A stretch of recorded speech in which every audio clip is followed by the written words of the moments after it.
Well, here we are, getting ready to celebrate our 5th Christmas together, and getting ready to close out the 5th official season of Christmas Past. I say official because even though the podcast is year-round now, I'm well aware that this family gathering of ours is at its most bustling during the time between Thanksgiving and Christmas. And that's when I share the episodes that tell the backstories to your favorite Christmas traditions and share your Christmas memories. So after today, I'm not going anywhere, but I know that many of you are, and that's okay. I'll see you next year.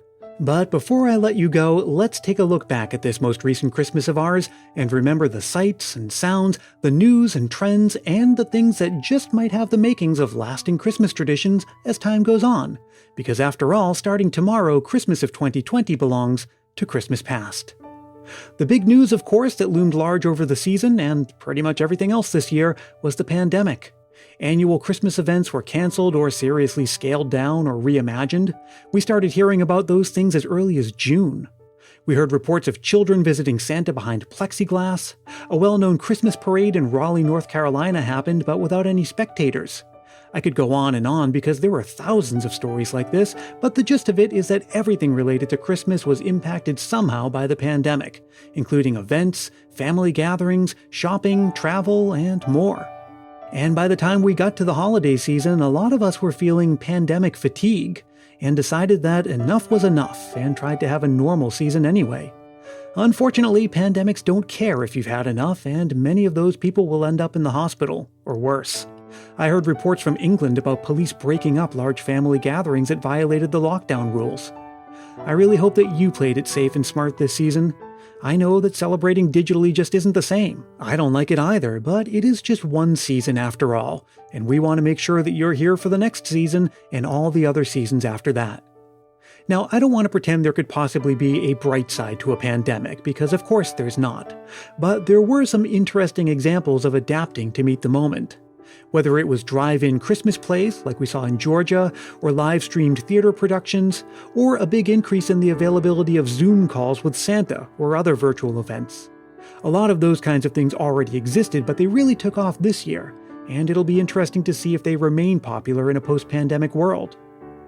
And even Christmas Past did an impromptu miniseries back in March and April called Christmas in Quarantine.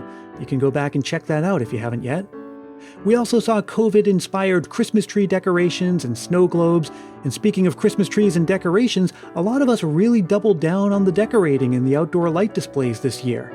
Some people even started that as early as March, all as a way of finding little moments of comfort and joy amidst all the uncertainty. And one of the downstream effects of all of that was a serious Christmas tree shortage. That shortage can trace its way back to the financial downturn from the last decade when lots of Christmas tree farms had to shut down. The global supply is still not back up to full capacity, and with the extra zeal for Christmas decorating this year, we saw a good old-fashioned supply and demand problem, even more than in the last few years. There were reports of trees selling for more than $2,000. On a brighter note, literally, this year also brought us a rare cosmic event, a so-called Star of Bethlehem, or Christmas star.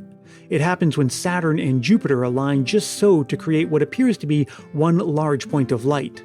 Now that happens about every 20 years, but they haven't been aligned this closely in nearly 800 years.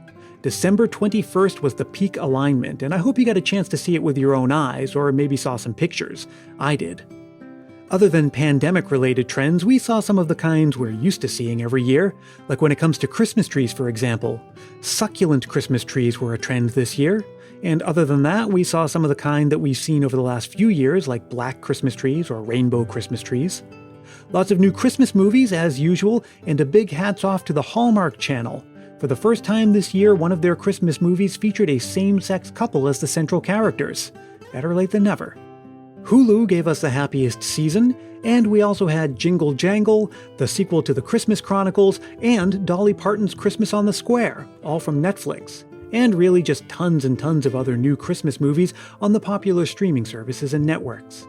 And speaking of streaming services, the news hit in October that A Charlie Brown Christmas would be streaming exclusively on Apple+, but after a backlash, it returned to network TV, where it belongs.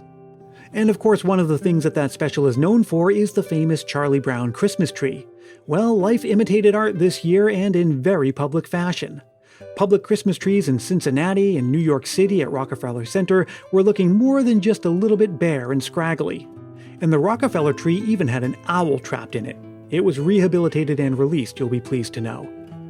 On the music scene, we had new material from Carrie Underwood, her first Christmas album, Dolly Parton, and the Goo Goo Dolls. I didn't realize they were even around anymore, but they are, and that Christmas album is surprisingly good, if you ask me. We also had albums from Leslie Odom and Meghan Trainor, among many others. As with most recent years, we saw some familiar products like the Elf on the Shelf and the Ugly Christmas Sweater continue in their popularity. There was a new Monopoly game with a theme from the movie Elf. Hallmark introduced its own brand of wine, and we even had Fruit Loop-flavored candy canes. Lots of hot toys this year, just like any other year. Baby Yoda was high on the list, and we also saw Itty Bitty Pretties and rainbow corns, and a lot of variations on the stuff we're used to seeing every year from Lego and Hot Wheels. As for the show, we surpassed 100 episodes this year, and this year was the biggest and best yet for sharing Christmas memories, with more than 40 members of the Christmas Past family contributing. And there was one other announcement I was hoping to make, but it just didn't arrive in time.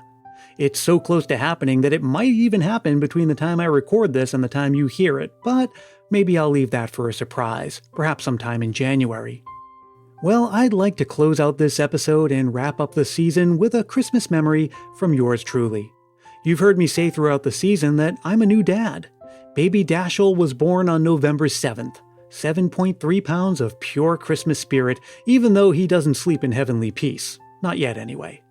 Even if it weren't a pandemic year, the holiday season would have been scaled down here at Christmas Past headquarters. Everything revolves around frequent feeding and nap schedules, not to mention Mom and Dad's energy levels. Earlier this year, we moved to the wonderful Willow Glen neighborhood of San Jose. It's especially well known for its Christmas spirit, with blocks and blocks that do elaborate Christmas displays. Whole streets often coordinating on a theme, and people coming from all over to drive through the neighborhoods. So one evening in mid-December, we all got in the car. Dashiell had on his red flannel pants and Santa Claus shirt. My wife brought along some cannolis we'd picked up a few days before at a local bakery. We put on 96.5 KOIT, the radio station in the Bay Area that plays all Christmas music, and we went for a nice festive family drive, eating cannolis, listening to Christmas carols, and taking in the sights of the season and sharing in the Christmas spirit of our new home. It may not sound like much, I know, but some of my fondest memories of Christmas Past involve doing things just like that, and it makes me look forward to all the Christmases yet to come with my new baby boy. Now this is Brian Earl signing off for the season, wishing you and yours tidings of comfort and joy, health and safety, love and togetherness, and of course, a very, very Merry Christmas.